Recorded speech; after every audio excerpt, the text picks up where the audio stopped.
사랑하는 여러분, 반갑습니다. 삶의 여정 속에서 때로는 모든 것이 막막하고 나의 노력만으로는 아무것도 이룰 수 없을 것 같은 순간을 마주하곤 합니다. 하지만 바로 그 순간 우리가 하늘을 향해 두 손을 들고 기도할 때 하나님께서는 우리에게 가장 좋은 것을 예비해 주십니다. 오늘 우리가 함께 나눌 이 은혜의 말씀이 누군가에게는 간절히 기다리던 응답이 되고 또 다른 누군가에게는 새로운 희망의 씨앗이 될 수 있습니다. 잠시 시간을 내어 이 영상에 좋아요를 눌러주시고 주변에 이 은혜가 필요한 이들에게 공유해 주십시오. 여러분의 작은 나눔이 다른 영혼을 위한 하나님의 카이로스, 바로 그 결정적인 순간이 될 수 있습니다. 구독을 통해 앞으로도 주님의 귀한 말씀을 놓치지 마시길 바랍니다. 이 모든 과정 위에 주님의 평안이 함께하기를 기도합니다. 올 한 해 여러분의 삶에 일어날 많은 특별한 만남들은 단순히 우연이 아닐 것입니다. 어떤 만남은 여러분을 통해 예수님이 필요한 한 영혼을 구원하기 위한 하나님의 완벽한 계획일 수 있습니다. 기억하십시오. 적절한 때와 적절한 장소는 단지 나 자신만을 위한 것이 아니라 하나님의 사랑이 흘러가야 할 바로 그 사람을 위한 것이기도 합니다. 자, 이제 하나님의 지혜가 담긴 말씀 속으로 함께 들어가 볼까요? 세상에서 예수님 다음으로 가장 지혜로웠던 왕, 솔로몬은 성령의 영감을 받아 전도서 9장 11절에 이렇게 기록했습니다. 내가 다시 해 아래에서 보니 빠른 경주자들이라고 선착하는 것이 아니며 용사들이라고 전쟁에 승리하는 것이 아니며 지혜자들이라고 음식을 얻는 것도 아니며 명철자들이라고 재물을 얻는 것도 아니며 지식인들이라고 은총을 입는 것이 아니니 이는 모든 그들에게 임하는 때와 기회가 있음이로다. 여러분, 이 말씀이 무엇을 의미할까요? 우리 한국인들은 노력은 배신하지 않는다는 말을 믿으며 정말 그 누구보다 성실하게 살아왔습니다. 전쟁의 폐허 속에서 한강의 기적을 일구어낸 우리 부모님 세대의 땀과 노력을 우리는 기억합니다. 하지만 우리 모두는 삶 속에서 깨닫게 됩니다. 때로는 아무리 빨리 달려도 결승선에 먼저 도착하지 못하고 아무리 강한 힘을 가졌어도 전투에서 패배하며 세상의 모든 지혜를 동원해도 풍요로워지지 않는 순간들이 있다는 것을 말입니다. 솔로몬은 바로 이 점을 꿰뚫어 본 것입니다. 인간의 능력이나 지혜, 기술이 성공의 유일한 열쇠가 아니라는 사실을 말입니다. 그렇다면 진정한 성공의 열쇠는 무엇일까요? 바로 때와 기회입니다. 이 때와 기회는 인간의 힘으로 만들어내는 것이 아니라 모든 사람에게 임하는 것이라고 성경은 말합니다. 하나님께서 주관하시는 절대적인 타이밍이 있다는 것입니다. 아마 여러분 중에는 경험이 더 적은 사람이 중요한 프로젝트를 맡게 되거나 우연히 만난 사람을 통해 인생의 큰 기회를 얻는 경우를 본 적이 있을 것입니다. 그것이 바로 하나님께서 허락하시는 적절한 때와 적절한 장소의 은혜입니다. 가장 강하거나 가장 똑똑하거나 가장 경험이 많아서가 아니라 하나님의 은혜가 그 사람에게 임했기 때문입니다. 때와 기회는 모든 사람에게 임합니다. 아멘. 오늘 우리는 이 신비로운 때에 대해 조금 더 깊이 알아보고자 합니다. 성경 언어에는 시간을 나타내는 두 가지 중요한 단어가 있습니다. 하나는 우리가 흔히 아는 시계처럼 흘러가는 연대기적 시간인 크로노스입니다. 다른 하나는 바로 오늘 이야기의 핵심인 카이로스입니다. 카이로스는 단순히 흘러가는 시간이 아니라 결정적인 순간, 기회의 시간, 하나님께서 정하신 특별한 때를 의미합니다. 구약 성경의 히브리어로는 에트라는 단어가 이와 비슷한 의미로 사용됩니다. 전도서에서 말하는 때와 기회의 때가 바로 이 에트, 즉 카이로스를 의미하는 것입니다. 이것은 인간의 지성이나 노력으로 계산하거나 예측할 수 있는 영역이 아닙니다. 우리가 아무리 치밀하게 계획을 세워도 하나님의 카이로스를 만들어낼 수는 없습니다. 비극을 피하는 것조차 우리의 힘으로 할 수 없습니다. 세상에서 가장 IQ가 높은 사람이라 할지라도 자신이 타야 할 비행기가 안전할지, 어느 길로 가야 사고를 피할 수 있을지 완벽하게 알 수는 없습니다. 그렇기에 우리에게는 하나님이 필요합니다. 그분의 은혜가 절실히 필요합니다. 하나님의 은혜는 우리의 행위나 자격으로 얻는 것이 아닙니다. 거저 주시는 선물입니다. 우리가 선한 행위를 하는 것은 하나님께 가까이 가기 위한 조건이 아니라 이미 예수 그리스도 안에서 하나님과 가까워졌기에 그 사랑과 감사함으로 자연스럽게 흘러나오는 열매가 되어야 합니다. 하나님은 우리를 보실 때 우리의 실수나 허물을 보지 않으십니다. 하나님은 우리 안에 있는 우리를 대표하시는 예수 그리스도를 통해 우리를 보십니다. 할렐루야. 그러므로 우리가 기도할 때 우리는 예수 그리스도 안에서 기도하는 것입니다. 우리의 기도는 예수님의 기도가 가진 가치와 능력을 동일하게 지닙니다. 하나님은 아들 예수님의 기도에 반드시 응답하십니다. 그러니 우리의 기도에도 동일하게 응답하십니다. 주님의 이름으로 기도합시다. 자, 그렇다면 이 카이로스, 즉 에트라는 하나님의 시간이 성경에서 처음으로 등장하는 장면은 어디일까요?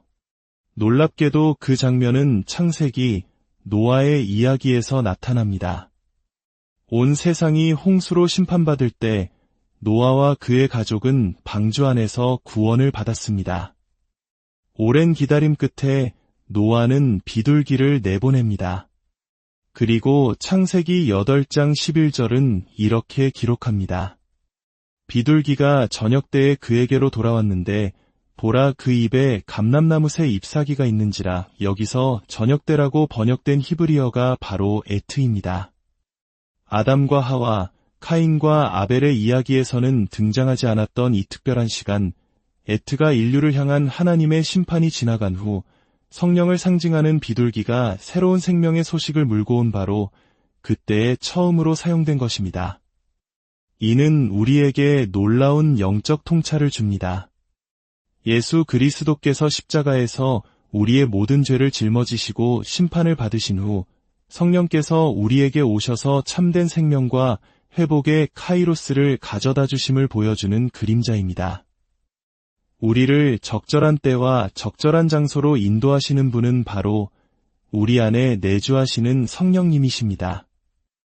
오직 믿는 자들만이 이 성령님의 인도를 받을 수 있습니다. 여러분이 예수 그리스도를 구주로 영접했을 때 세상의 그 어떤 것보다 크신 성령께서 여러분 안에 거하기 시작하셨습니다. 신약 성경에서도 이 카이로스는 매우 중요하게 사용됩니다. 사도행전에서 베드로는 오순절에 모인 유대인들에게 회개를 촉구하며 이렇게 외칩니다.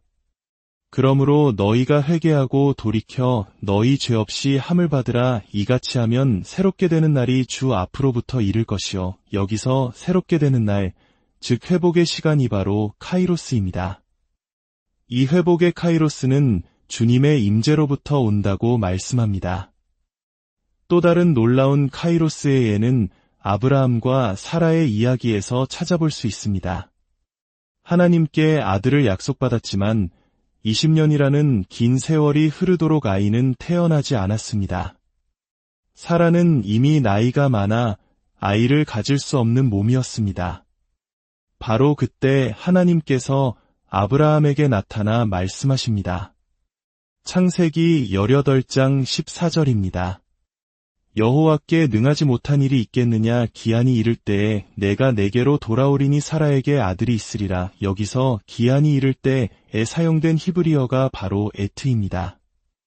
그리고 사도 바울은 로마서 9장 9절에서 이 사건을 인용하며 이렇게 말합니다. 약속의 말씀은 이것이니 명년 이때에 내가 이르리니 사라에게 아들이 있으리라 하심이라. 여기서 이때가 바로 헬라어 카이로스입니다. 20년의 기다림 끝에 인간의 모든 가능성이 사라진 바로 그 순간 하나님의 카이로스가 임하자 오랫동안 기다려온 약속이 현실이 되었습니다. 기적의 아들 이삭이 태어난 것입니다.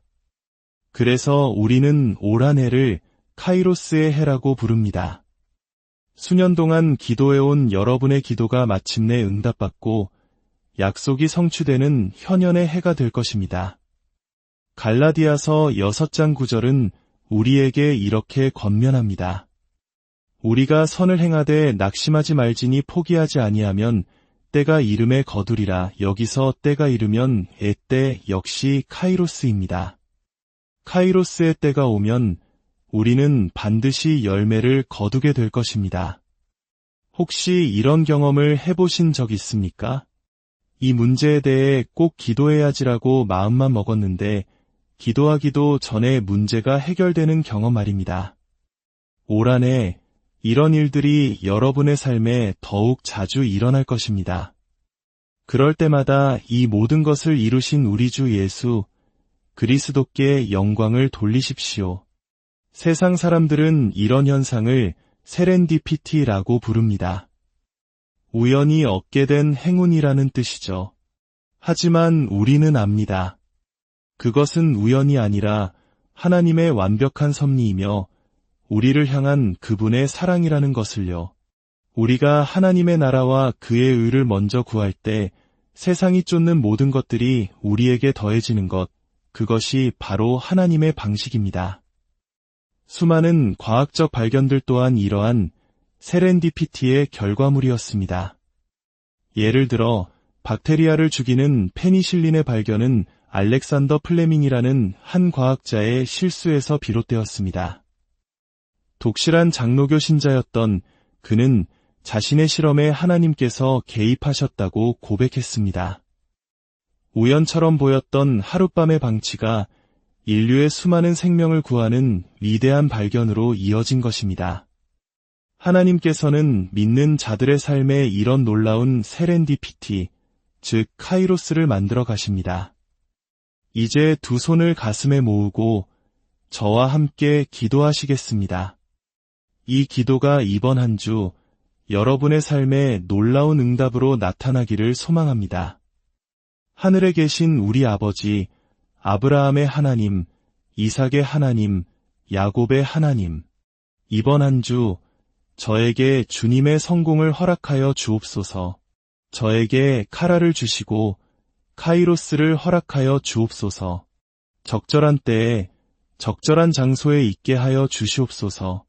그 놀라운 은혜가 저와 제 가족, 그리고 우리 자녀들의 삶 가운데 학교와 직장 가운데 일어나게 하옵소서. 이 모든 것을 행하실 아버지를 신뢰하며 우리 주 예수 그리스도의 이름으로 기도드립니다. 아멘. 기도를 들으시는 하나님께서 여러분을 위해 이미 일하고 계심을 믿으십시오. 여러분이 잘못된 시간, 잘못된 장소에 있다고 느낄지라도 하나님께서는 그것을 합력하여 선을 이루시며 가장 완벽한 카이로스의 순간으로 바꾸실 것입니다. 주님의 이름으로 여러분을 축복합니다. 평안